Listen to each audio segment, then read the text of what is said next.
24 minutes, I'm sorry. Before 11 o'clock, 24 minutes.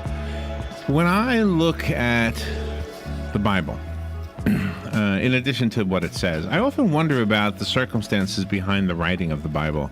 Like in today's day and age, there's any number of reasons why somebody might write a book. But back in those days, I mean, why? Why did they write? Did they sell? I don't think so. There was no, bookstores back then, right?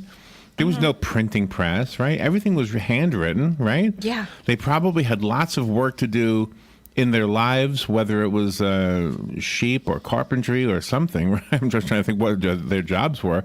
So they probably had to squeeze in time to write. Mm-hmm. And when they wrote, it was so profound and it's so enduring. I mean, it's still here. What they wrote back then, probably by candlelight when they had time before they went to sleep. But why? Why did they write all this stuff down? And it's just a mystery to me. And some of the most beautiful writing in the Bible, and this is not my opinion, this is other people, are the Psalms. The Psalms, I guess, were songs back in those days, right? They sang them. Didn't we have a trivia question one day where what is a hymn? And a hymn is a psalm set to music. I don't know if that's true or not. But anyway, we have somebody on the phone who I think would know the answer to that.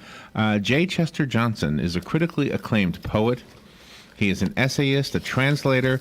He's very active in the civil rights movement. He served in President Jimmy Carter's Treasury Department. He played a major role in the translation of the Psalms contained in the Episcopal Church's Book of Common Prayer. And his book, one of two books actually, is called Auden, the Psalms and Me, a personal, insightful look at the historical retranslation of the Psalms, now contained in the Book of Common Prayer of the Episcopal Church. And the other book that was sent to us is called Now and Then, Selected Longer Poems by J. Chester Johnson. There's three books here. St. Paul's Chapel. And selected poems. Oh my gosh, you sent us a lot of books. Exactly. Good morning. It's an honor to have you on our show, J. Chester Johnson. Good morning, sir. Well, thank you, Larry. It's an honor for me to be here. Where are you? Where are you calling from? I'm in New York City. Do you know? I'm originally from Arkansas, but I live in New York. I've been living in New York City for several decades. Oh, is that right?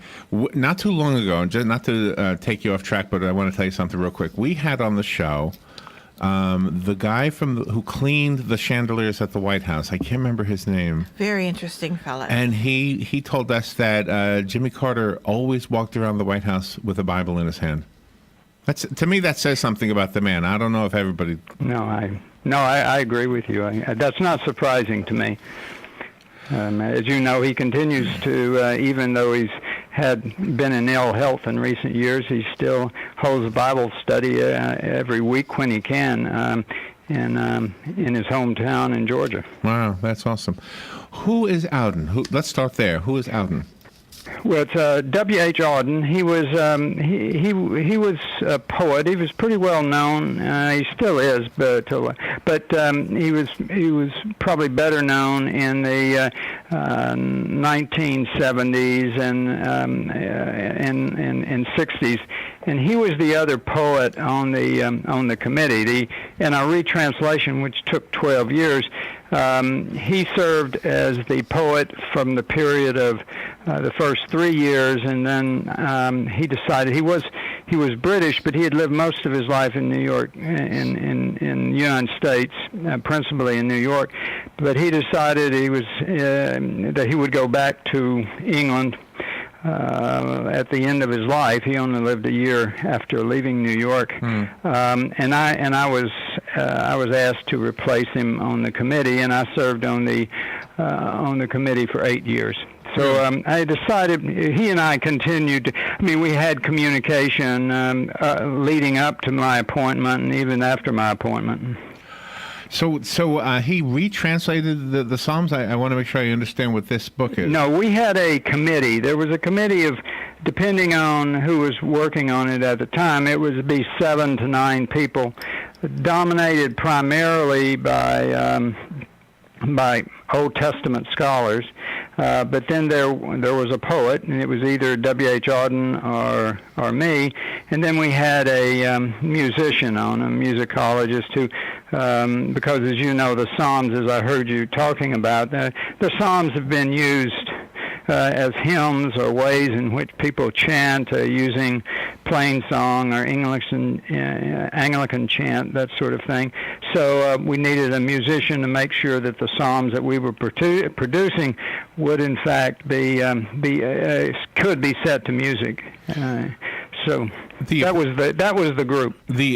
Speaking of retranslating things, the Episcopal Church was in the news yesterday, I think it was, with a story that said they have decided that the pronoun for God will no longer be male; it will be gender neutral. Does that mean you have to go back and retranslate all the he's to something else? Not really. Our psalms, we attempted to be gender neutral even back in the 70s. So but we didn't do all the pronouns in that fashion. When the psalms were, when the particular psalm referred very specifically to male, we would keep it in the male gender. If it was sort of general terms like mankind or people or whatever, the original psalmist had used a masculine term, but we used more of the gender neutral term for those purposes. Do we understand? I mean, it may not be possible to understand, but here's the question: do we understand why? Like, why did people take the time to write these things down? They didn't make any money from doing it, right? No, they didn't. This was there's not a lot of knowledge in terms of what inspired these various psalms. We do know some history about it. We know that David probably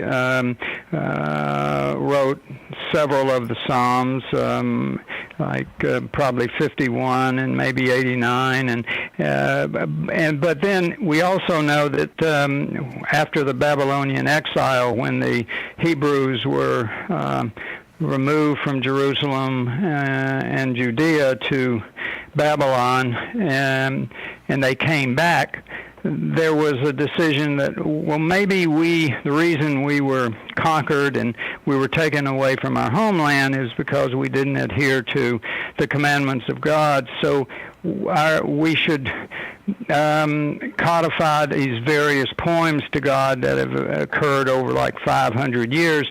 And so we do know that the codification of the Psalms, the 150 that are in the Bible and in the Book of Common Prayer, came out of that period, the codification. But many of the Psalms had been written from, let's say, 1000 BCE until around 500 BCE, when these Psalms were codified for the Second Temple after the return from Babylon.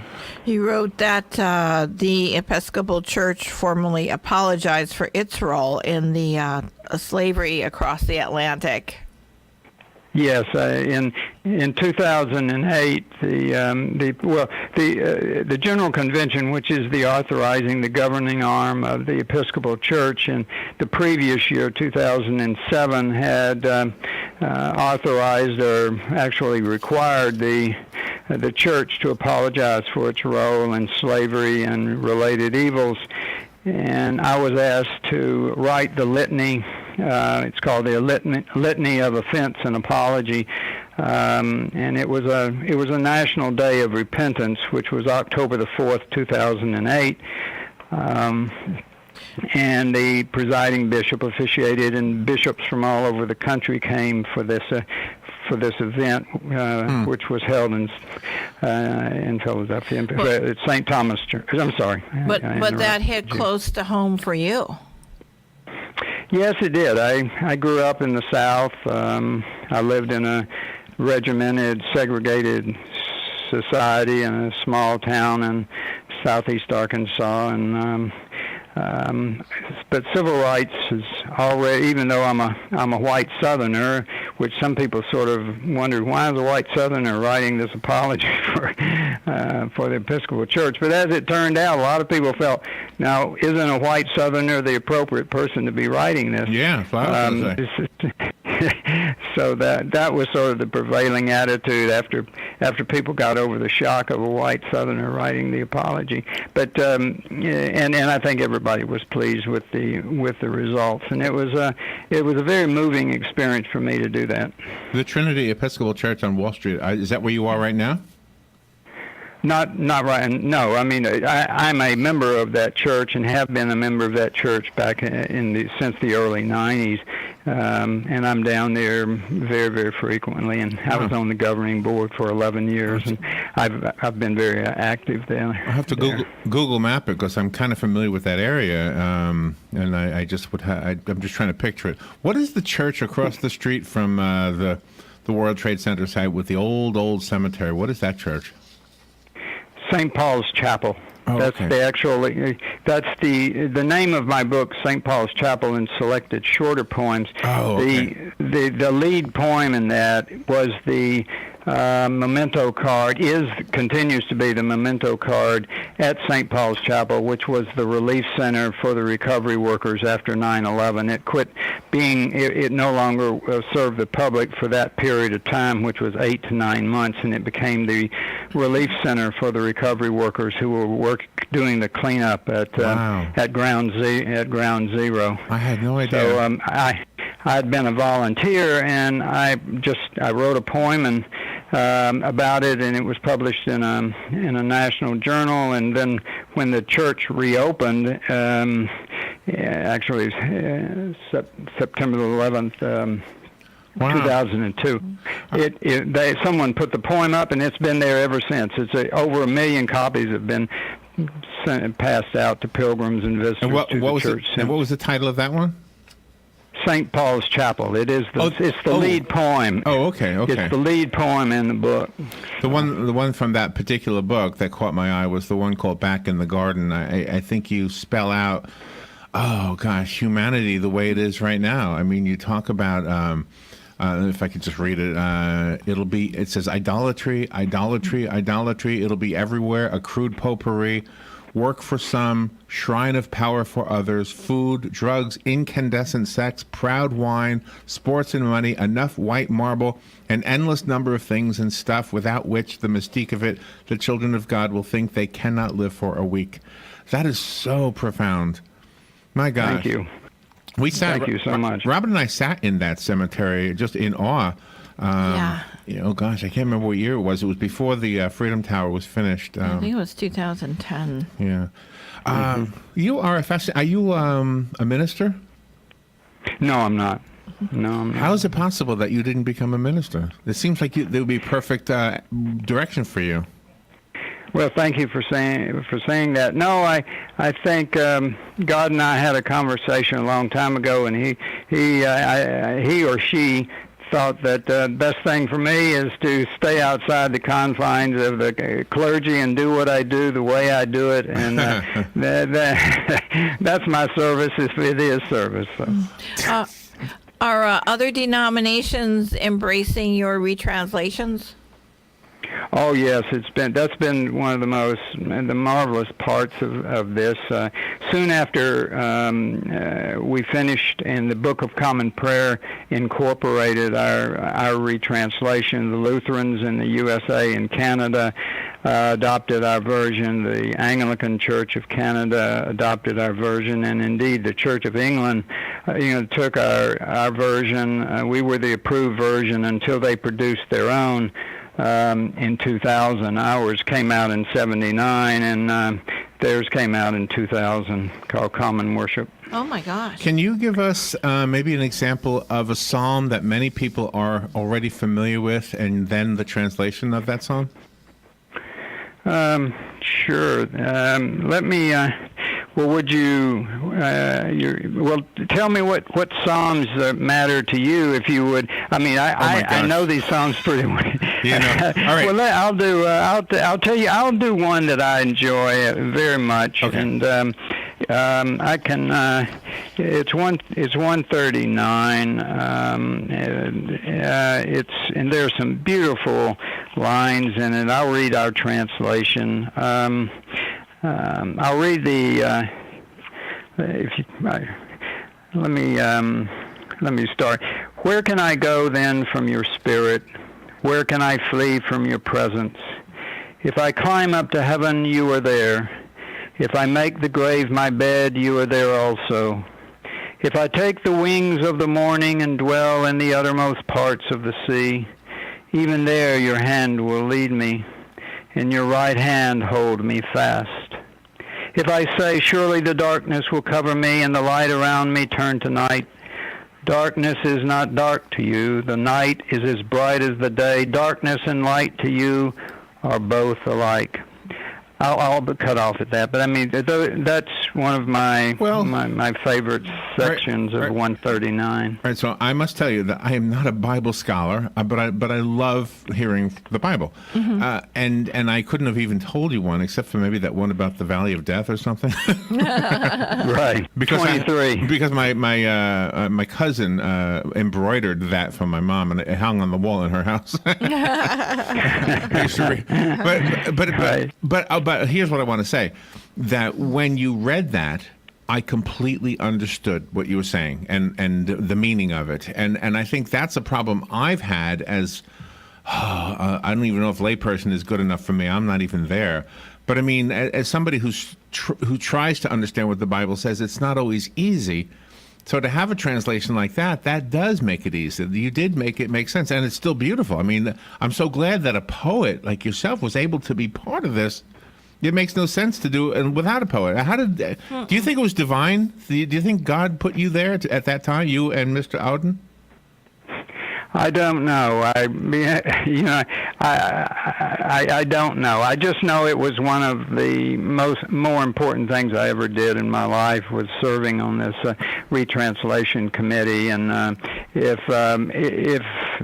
God's hand was involved, it was certainly directing me in the right way, because it was a wonderful experience for me. I was only in my mid-20s when I started, and most of the other people were at least 20 to 25 years older. Is that right? Yeah, I was very young. I was very young. Was it completed in 79? Am I right about that? Yes, they started in 67/68. Oh my God! We didn't have the committee, and then we finished our work up in 79 for the current Book of Common Prayer. The Episcopal Church was. The current one is the one of 1979, of which our retranslation is part of it. You also are a humorist. You're very insightful too when you write. I mean, I liked Abduction of the Apostrophe S. Okay, you're right. Thank you. I thought I try once in a while to lay a little humor on Let me hear that one. in both my prose. Let me hear that one. Can you read it to us, or? Well, wait. I'll have to pull it. I don't have my book right, but it's right here. It's right here. I'll be here. What page do you have there, Robin? Oh, let me find it. Let me go find it. Oh, I'm sorry. There it is. It's page 54. 54. On St. Paul's Okay. Chapel. Yeah. Right. Okay. I'll give it to. Okay. They thought they were smart, stealing another state to govern. Before the crime, it possessed everything in its path and over the verdant horizon. And then along came tinkers and friends, and voila, the apostrophe S began to be a plural maker too. For reasons without a clue, it no longer was enough being owner of those fecund nouns pounding afterwards. Surely whoever coined the con that an apostrophe S should convey so many ought to be burned at the stake, a few more Cranmers to illume an Oxford square. I wish I could also break spell windings, mishaps by misplaced letters, and remind an editor or two of the multiple thefts committed on an innocent alphabet. But this is much worse, for we're killing off by caprice quiet tools that kept the peace. I love this. So I love your Wow. words. His Wow. writing is so Wow. profound. All of a sudden, I love poetry, Robin. Yeah. That was awesome. oh, thank you. I hear what thank you. Yeah. You're, now I know why you're not a minister. You're too feisty. Yeah. Well, that's nice. I'll refer back to Cranmer. I refer to Cranmer to illumine Oxford Square. Actually, Cranmer was the person who put together the first Book of Common Prayer in 1549. You know, the Episcopal Church is the branch of the American branch of the Anglican Church, and our first Book of Common Prayer was compiled in 1549, and then he was actually burned at the stake in Oxford for when Queen Mary took over and replaced her predecessor, who was a Protestant, and she was a Catholic, and so she proceeded to burn a lot of people at the stake, including the Cranmer, who was compiled the first Book of Common Prayer. Anyway, that was the reference I used. I love that. I love the historical value. So the Trinity. Okay, now I'm confused. So the Trinity Episcopal Church, Wall Street, is the church with the graveyard. It's one and the same, or is it two different churches? Well, there are two. Trinity Church, Wall Street, is located at Wall and Broad, and it's the real big church, and it has an enormous graveyard there. You know, Alexander Hamilton's buried there, Robert Fulton, other luminaries. 5 blocks north, which is across the street from Ground Zero, is St. Paul's Chapel, and it is it is owned and operated by Trinity Church, Wall Street, so it's part of the Trinity Church. It's just a chapel of it was built soon after.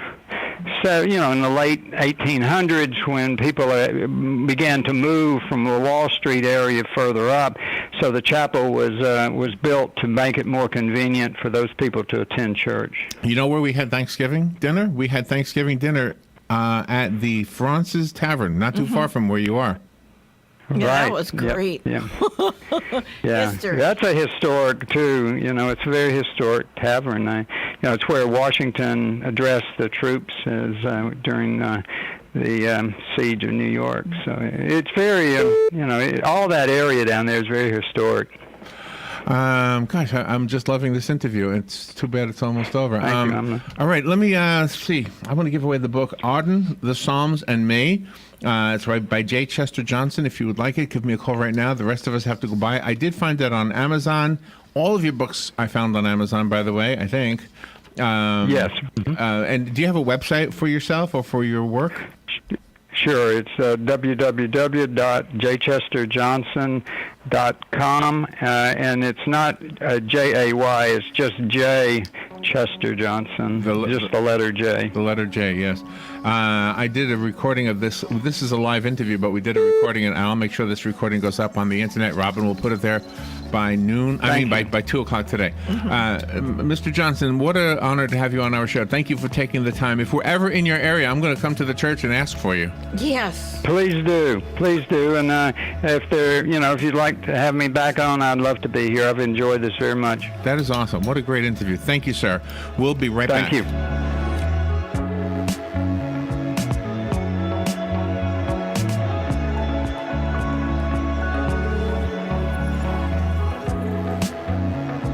Broadcasting from the Paddock Mall Studios, this is WOCA, Ocala, Gainesville, The Villages, 1370 AM, 96.3 FM, The Source.